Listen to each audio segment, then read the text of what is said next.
भगवान विष्णु। हाथ आगे करी। हाँ आप। मंगलम भगवान विष्णु मंगलम गरुड़ध्वज मंगलम पुंडलीकाक्ष मंगलाय तनोहरि। या देवी सर्वभूतेषु शक्तिरूपेण संस्थिता नमस्तस्यै नमस्तस्यै नमस्तस्यै नमो नमः। या देवी सर्वभूतेषु विद्यारूपेण संस्थिता नमस्तस्यै नमस्तस्यै नमस्तस्यै नमो नमः। या देवी सर्वभूतेषु विद्यारूपेण संस्थिता नमस्तस्यै नमस्तस्यै।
मनोहर बाबू लड़का के बाबूजी ले नहीं है।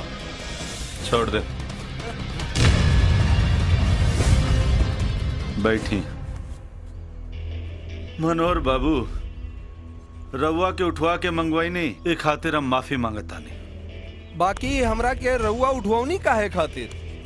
ये बतावे खातिर कि रउआ लड़का हमार दोस्त के बेटी अंजलि से प्यार कैलस। ई त हमरो पता बा। उ लड़की के हम अपन बहू बनावे खातिर पसंद कर ले बानी। बहुत खूब। मतलब राउर लड़का कम कमीना नहीं खे, प्यार तो जम के कैलस और ब्याह से इनकार करता ना, ई ना हो सकेला। का ना हो सकेला?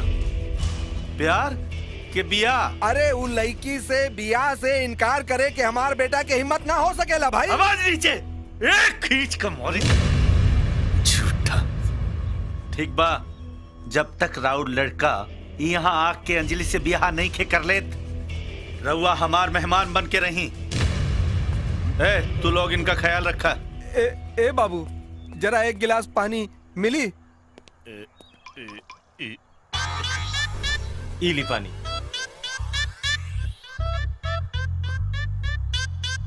ई भिखारी के कहां से उठा लैला लोग?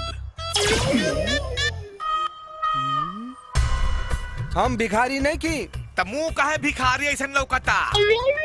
तोहार तारीफ? तारीफ तारीफ तो हमार इतना लम्हर बा कि यदि आरा से लिखल शुरू कइल जाओ तो लिखे वाला लिखत लिखत छपरा होते बलिया तक पहुंच जाए। बाकी हमार तारीफ के लिस्ट ना खत्म हुई। हम हैं खानदानी बेटा के खानदानी बाप। खानदानी बाप के बेटा तो हम सुनले रहनी, लेकिन खानदानी बेटा के बाप पहला बेर सुनता नहीं। अच्छा, अब ही मिलवा देता नहीं अपन खानदानी बेटा से। अच्छा बेटा, हमार दुल्हनुआ बेटा, हमार रियासत के राजा बाबू। राजा बाबू बाबू। जी बाबूजी, जी बोली। राजा बाबू ई रहल हमार खानदानी बेटा। बड़का खानदानी। मिला एगो भिखारी से छुट्टा चाहिए।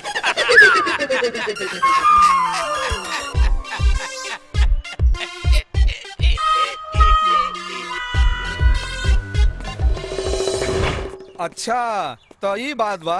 हाँ पापा, और पापा जब तक ये बात खत्म नहीं हो जात ना, तब तक आपके हमारे साथ देवे के पड़ी। राज तू भोजपुरी बोले लगला? हाँ पापा। अरे जब ऐसा बात बा तो हम तोरा साथ बानी। थैंक यू पापा, लव यू लव यू। हाय देखा, एक तो दुदू को बाप निकलल हो। तो एकरा से पूछना बकरिया का भिन्न है। बियाल की ना हो। चल घन चक्कर एकर दूधू को बाप देख के हमार दिमाग घूम गइल बा। पता करे के पड़ी एकर और कितना बाप बा। जब जरूरत लालटेन सटाइम न ओकरा पिछुआरे से खुद ही बग दी के ओकरा कितना बाप बा।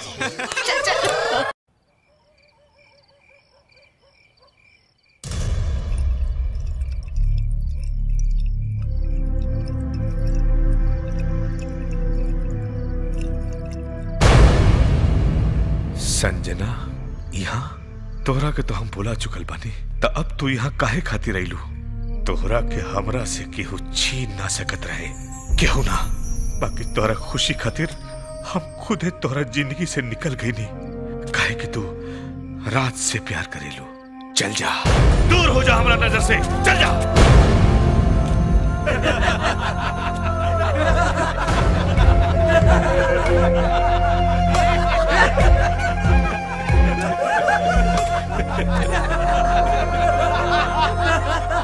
ए भाई, कौनो प्रॉब्लम बा का? कौनो प्रॉब्लम नहीं के। कौनो प्रॉब्लम बा? ना कोनो प्रॉब्लम नहीं के। हंसो।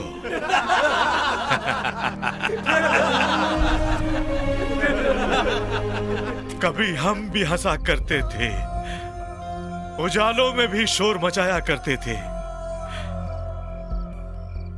उसी दिए ने जला दिया हाथों को मेरे, जिस दिए को हम हवाओं से बचाया करते थे। भाई कोई प्रॉब्लम?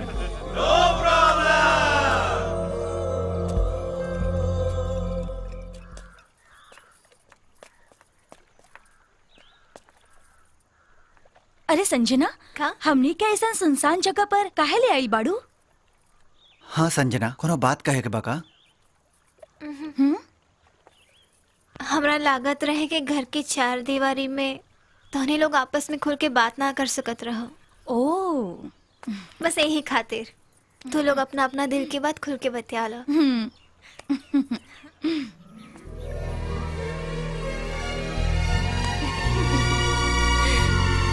लागी तो से लगन हो लगन, लागी तो से लगन हो लगन, लागी तो से लगन हो लगन, लागी तो से लगन हो लगन।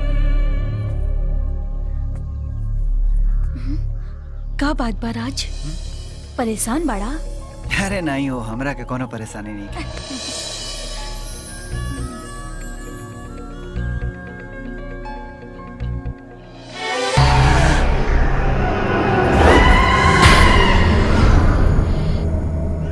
दरोगा हमके आजाद करके बहुत पुण्य के काम कैलास, लेकिन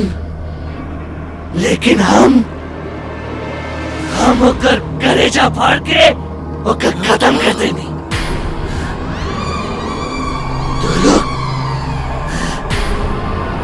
तो लोग